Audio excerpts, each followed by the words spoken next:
जादुई पेड़ और बच्चों की बहादुरी। बहुत समय पहले एक हरे भरे गांव में बच्चे हर दिन खुश होकर खेला करते थे। वहां चार सबसे अच्छे दोस्त थे, आरव, मीरा, संजय और कव्या। ये चारों स्कूल में पढ़ाई में अच्छे थे, लेकिन सबसे ज्यादा उन्हें रोमांच पसंद था। वे रोज नए नए खेल खोजते और जंगल की ओर घूमने निकल जाते।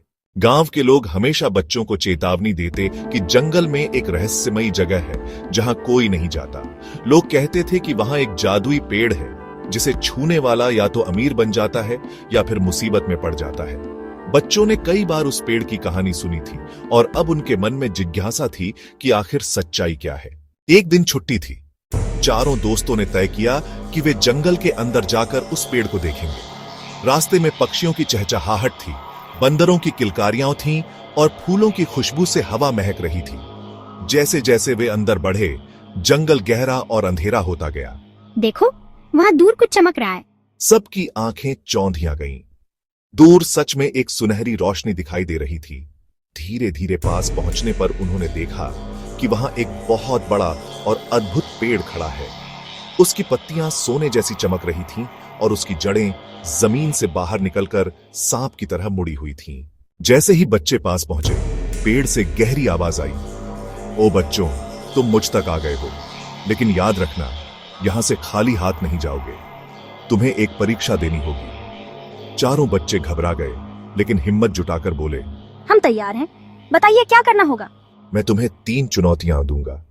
अगर तुम सफल हुए तो तुम्हें इनाम मिलेगा, लेकिन अगर हार गए तो तुम्हें यहां हमेशा के लिए रुकना पड़ेगा। सबसे पहले पेड़ ने अपने तनों को हिलाया और अचानक उनके सामने एक भयंकर शेर की परछाई आ गई। शेर दहाड़ता हुआ उनकी ओर बढ़ा। सभी बच्चे डर गए, लेकिन आरव ने याद किया कि उसके दादाजी हमेशा कहते थे, डर पर काबू पाओ तो हर जंग जीत लोगे। आरव आगे बढ़ा। उसने जमीन से एक पत्थर उठाया और जोर से शेर की परछाई पर फेंका। परछाई धुएं की तरह गायब हो गई। बहुत अच्छा, तुमने डर को हरा दिया। इसके बाद पेड़ ने दूसरी चुनौती दी। अचानक जमीन फट गई और मीरा गहरे गड्ढे में गिर गई। बाकी तीनों बच्चे घबरा गए। अगर तुम अपनी दोस्त को छोड़कर चले जाओगे तो तुम सुरक्षित रहोगे, लेकिन अगर उसे बचाओगे तो शायद तुम सब गिर जाओ। हम मीरा को कभी अकेला नहीं छोड़ सकते। उन्होंने जल्दी जल्दी अपनी कमीज बांधकर रस्सी बनाई और आरव ने नीचे झुककर मीरा का हाथ पकड़ लिया। बहुत मेहनत के बाद वे मीरा को बाहर निकालने में सफल हुए। वाह, तुमने दोस्ती और एकता की असली ताकत दिखाई। अब तीसरी चुनौती आई। पेड़ की शाखाओं से सोने और हीरे की बारिश होने लगी। चारों बच्चों की आंखें चमक उठीं।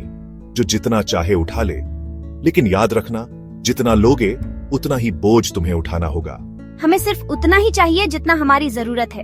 सभी बच्चों ने मिलकर केवल कुछ हीरे और सोने की पत्तियां उठाईं।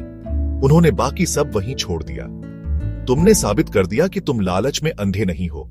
तुम सबने मेरी तीनों परीक्षाएं पास कर लीं। अचानक पेड़ की जड़ें हिलने लगीं और उसके तनों से एक सुंदर डिब्बा बाहर आया। उसमें किताबें, रंग बिरंगे रत्न और एक पत्र था। पत्र में लिखा था, यह ज्ञान और खजाना तुम्हारे गांव की भलाई के लिए है। इसे अकेले मत रखना, सब में बांटना। चारों दोस्त वह डिब्बा लेकर खुशी खुशी गांव लौट आए। गांव के लोग उनकी बहादुरी सुनकर चकित रह गए। उन्होंने बच्चों के साथ मिलकर उस खजाने का उपयोग स्कूल बनाने, गरीबों की मदद करने और गांव को सुंदर बनाने में किया। उस दिन गांव के सभी बच्चों ने सीखा कि डर का सामना करने से ही जीत मिलती है, दोस्ती और एकता सबसे बड़ी ताकत है और लालच हमें बर्बाद कर देता है, जबकि संतोष सुख देता है। चारों दोस्तों की यह कहानी गांव में हमेशा सुनाई जाने लगी। अगर हिम्मत, दोस्ती और ईमानदारी हो तो सबसे बड़ी जादुई ताकत भी इंसान की साथी बन जाती है। लोग कहते